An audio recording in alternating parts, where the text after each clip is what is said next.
The Lava Lake Murders, a horror movie come to life? One April morning in 1924, the weather in Deschutes National Forest in Oregon could only be described as perfect. The weather was glorious, bright blue skies, and the frost of winter was turning into a rich green. Little Lava Lake, a picturesque body of water in the heart of the forest, had thawed and boats could cruise around again. That morning, a group of outdoorsmen gathered at the banks of the lake. The men were searching the lake, but not to find a perfect spot to fish. They were there to haul the bodies of 3 murdered men from the lake.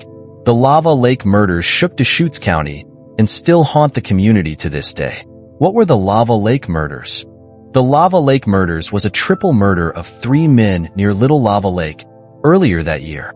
The men Dewey Morris, age 25, Edward Nichols, age 50, and Roy Wilson, age 35, were from Bend, Oregon, the principal town of the county.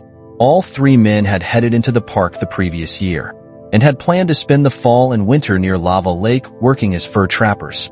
The trappers had arranged to stay in a log cabin owned by a logging contractor from Bend, Edward Logan. Logan had agreed to let the men use his cabin near the forest as a base camp for their fur trapping.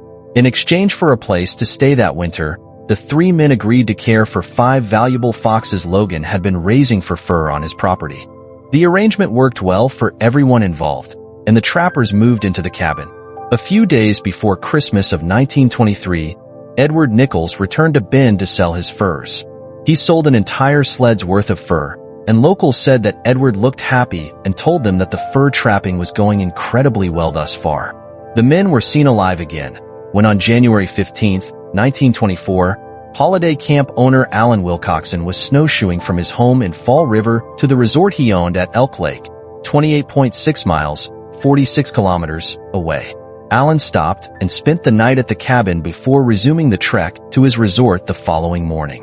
When later questioned by the police, Alan said the men were in high spirits and good health. Nothing strange occurred during his overnight stay in the men's cabin. Alan told police that the men had spoken of another successful trapping expedition. This was the last time the men were seen alive. Missing men. Dennis Owen Morris, Dewey's brother, began to worry when around 2 months had passed since he had last heard from his brother. The cabin was reasonably remote, but there was no reason for this silence, and Morris was concerned. Finland's Unsolved Lake Boda Murders. Mystery of the Mary Celeste Lost and Found. Dennis recruited the superintendent of the Tumalo Fish Hatchery, Pearl Lins, to check the cabin and find the men. At the cabin, the dining room table was set for a meal, and pots were found on the stove, filled with burned food.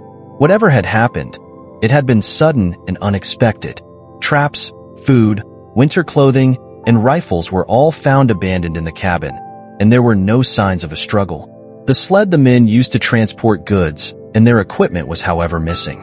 Knowing that the trappers were allowed to stay at the cabin if they cared for Edward Logan's foxes, the men immediately headed to the fox pen.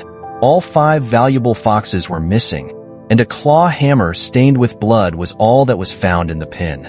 Alerted to the missing men, Deschutes County Sheriff Clarence Adams came to the cabin to investigate what could have happened to the 3 trappers. Adams was a former game warden and was familiar with the area where the cabin was located. Under his supervision, the sled the trappers had been using was found half buried in the snow and stained by something dark.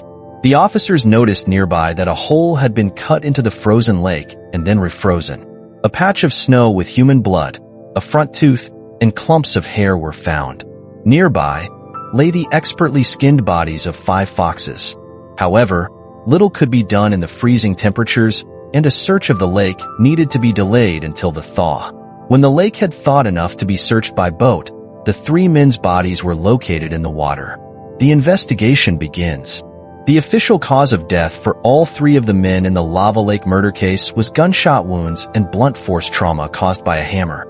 According to the autopsies, Ed Nichols was killed by a shotgun at close range, removing his bottom jaw and part of his chest. Dewey Morris has been shot in his left elbow, and a hole was found behind his right ear, likely caused by a hammer to his skull. The last trapper, Roy Wilson, had been shot in his right shoulder, almost removing it completely. He also had been shot execution style with a bullet behind his left ear. The medical examiner estimated that the men were murdered sometime in January. This would have been after Alan Wilcoxon had stayed at the cabin.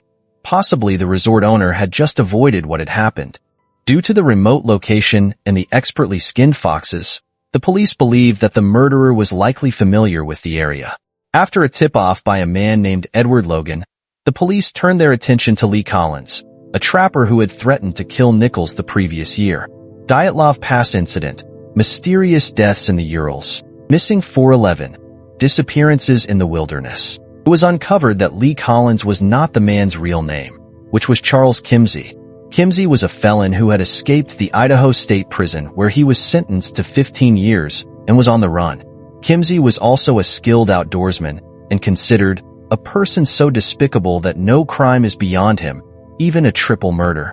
Kimsey had been most recently charged for the attempted murder of a stagecoach driver who had been hired to drive Kimsey back to Idaho. Midway into the journey, Kimsey attacked the driver, tying his hands and feet up and throwing the man into a well.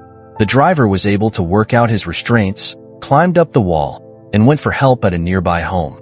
He was also able to identify Kimsey as his attacker. Kimsey was charged, but fled town before he went to trial and disappeared. It took the police a total of 9 years to find Kimsey in Kalispell, Montana, and bring him into custody. When questioned by police, he gave an alibi that he was working in Colorado on building the Moffat Tunnel at the time of the murders. He claimed to have never heard of the 3 men or their deaths. Kimsey was unable to prove his alibi, but with only circumstantial evidence linking him to the murders, the authorities were unable to press charges. However, Kimsey was not a free man and was sent to Oregon State Penitentiary, given a life sentence for his attempted murder of the stagecoach driver. Kimsey was never officially charged with the Lava Lake murders, but he has been the suspected killer for almost a century. Crime author Melanie Tupper claimed in her 2013 book, The Trapper Murders, that Kimsey had an accomplice. Tupper believes that a man named Ray Jackson Van Buren was Kimsey's partner in the murders. Van Buren had been linked to several unsolved murders across Oregon, but no proof has been found to legitimize Tupper's claim. Van Buren killed himself in 1938, 5 years after Kimsey was captured, leaving any proof of taking part in the Lava Lake murders to the grave. The case remains unsolved and is one of the oldest unsolved murder cases in the history of Oregon.